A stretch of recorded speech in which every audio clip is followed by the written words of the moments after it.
As Pope Francis battles a critical condition, with concerns mounting over his potential passing or incapacitation, one important question remains.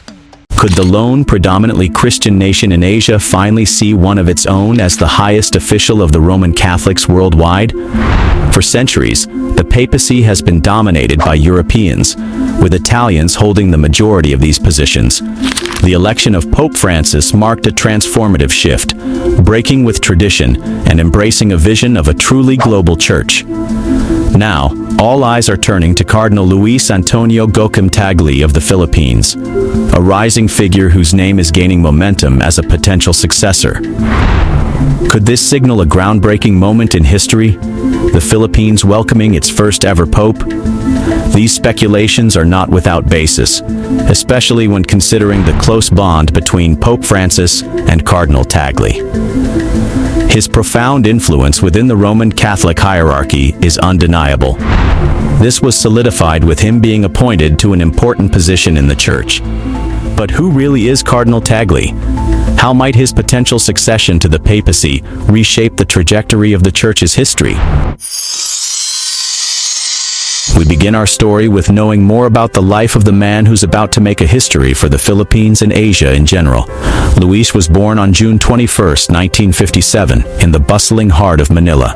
Born into a humble family, Chito, which is the name he preferred to be called upon, grew up embracing the richness of simplicity and the deep moral values instilled by his parents. These principles would later guide him throughout his extraordinary journey. His path to the priesthood began with studying philosophy at St. Joseph's Seminary in Manila, ultimately earning his degree from the University of Manila. On February 27, 1982, he was ordained as a priest for the Diocese of Imus. This marked the beginning of his unwavering commitment to a lifetime of service to the Church. Father Chito's remarkable intellect was evident, marked by his appointment to the prestigious International Theological Commission in 1997. Many of his mentors believed that, had he not been called to higher roles of leadership, he might have become the preeminent theologian in the Philippines, or perhaps even across all of Asia.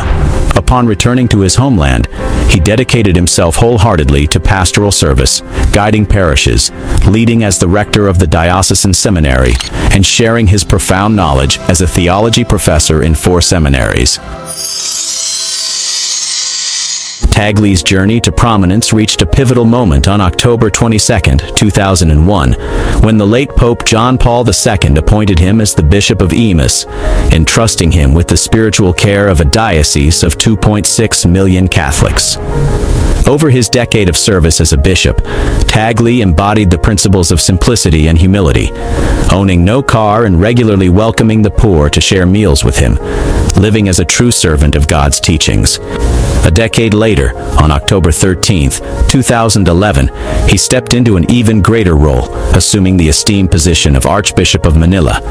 On November 24, 2012, at the age of 55, Archbishop Tagle's remarkable journey ascended to new heights. Pope Benedict XIV elevated him to the College of Cardinals, assigning him the titular church of San Felice de Cantalice, Ascent. This historic appointment marked him as only the 7th Filipino ever to be named a cardinal by the Catholic Church. This appointment of Cardinal Tagle surely brought a surge of pride and hope to millions of Filipino believers. Taking the helm of one of the world's largest Catholic dioceses, Tagle quickly emerged as a reformist voice. His strong dislike for materialism and greed was clear as he brought new energy to the Church's mission, focusing on compassion for the marginalized, spreading the faith, and standing up for justice. His simple and heartfelt sermons deeply touched the hearts of many, inspiring them to call him Asia's Francis. Cardinal Tagle's ascent to international prominence was marked by a series of significant appointments that cemented his influence within the Vatican. Among these, his most notable milestone was his election as president of Caritas Internationalis. It's a renowned Catholic organization, actively serving in 165 countries worldwide. As president of Caritas Internationalis, he led impactful campaigns addressing poverty, hunger, and climate change. This showcases his unwavering commitment in uplifting the most vulnerable. His remarkable talent for bridging cultural and ideological divides did not go unnoticed by the Vatican, ultimately leading to his 2019 appointment as prefect of the Congregation for the Evangelization of Peoples. Cardinal Tagle's popularity stems from his rare combination of diplomatic skill, deep theological insight, and an extraordinary talent for uniting communities. His leadership, shaped by cultural sensitivity and adaptability, has allowed him to tackle the Church's complex challenges with remarkable poise and unwavering grace. As Cardinal Tagle's influence within the Vatican deepens, so does the growing anticipation about his future, a figure of inspiration and a shining beacon of hope for millions of people, not only for the Filipinos, but around the world as well. This circles us back to our main question. Does Cardinal Tagle have the qualities and leadership needed to rise as the next highest leader of the Roman Catholic Church, uniting and guiding millions of faithful around the world? Under Pope Francis, the Catholic Church has embraced a significant mission to become a church for the poor, focusing its energy on uplifting those at society's margins. Few embody this vision as powerfully as Cardinal Tagle, whose role in bringing it to life cannot be overstated. With unwavering dedication, Tagle champions justice, compassion, and care for the outcasts, shaping a church that confronts the world's most pressing challenges. As president of Caritas Internationalis, he spearheads initiatives to combat hunger and provide shelter for the homeless. His unique gift for uniting people and inspiring collective action has made him an indispensable force in realizing the Church's call to serve the most vulnerable. His humble and compassionate leadership is exactly what the Church needs to navigate today's extraordinary challenges. To many, he symbolizes hope and the potential for a more connected and brighter future under his guidance. This emphasis on aiding the marginalized is not without its critics. Some argue that prioritizing social issues risks sidelining the Church's traditional teachings, suggesting that Pope Francis and Cardinal Tagle are steering the Church toward excessive modernization. Despite these concerns, both leaders firmly uphold the conviction that addressing the needs of the world's most vulnerable is essential to the Church's mission. In addition to supporting the vulnerable, Tagle actively fosters dialogue with other faiths. He holds a deep conviction that engaging with people from diverse backgrounds can promote peace and mutual understanding in an increasingly fragmented world. This commitment to unity aligns closely with the values championed by Pope Francis. Pope Francis and Cardinal Tagle are guiding the Church into a transformative era, centered on empathy and meaningful action. They are redefining the Church as a voice for the voiceless, a source of comfort, and a steadfast ally to those who need it most. Hence, it is no overstatement to suggest that he stands as a natural and compelling choice when the time comes to select the next leader of the Catholic Church. Although Pope Francis has not indicated a preferred successor, Cardinal Tagle's rising prominence has fueled widespread speculation. His deep alignment with the Pope's mission positions him as a key figure in the Church's evolving narrative. Whether his path leads to greater leadership, or even the papacy, remains an open question. How exactly will the next pope be chosen? For those unfamiliar with the process or in need of a quick refresher, the decision lies in the hands of the conclave. This exclusive gathering of cardinals is often referred to as the world's most powerful electorate, given its size and influence. Imagine this. Just over 100 individuals hold the extraordinary responsibility of selecting the spiritual leader for millions of Catholics across the globe. Unlike political elections, where candidates undergo exhaustive public scrutiny, the process of selecting a pope is far more discreet. Most cardinals enter the conclave with limited knowledge of potential papal candidates. A small subset consists of curial cardinals, who work closely with the Pope in the Roman Curia, while the majority are archbishops overseeing dioceses across the globe.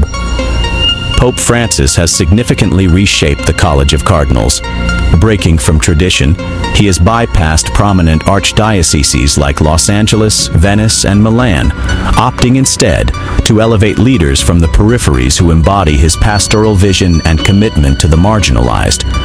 This transformation has reshaped the College of Cardinals, moving it away from its traditional Italian and European dominance and reducing the influence of curial insiders.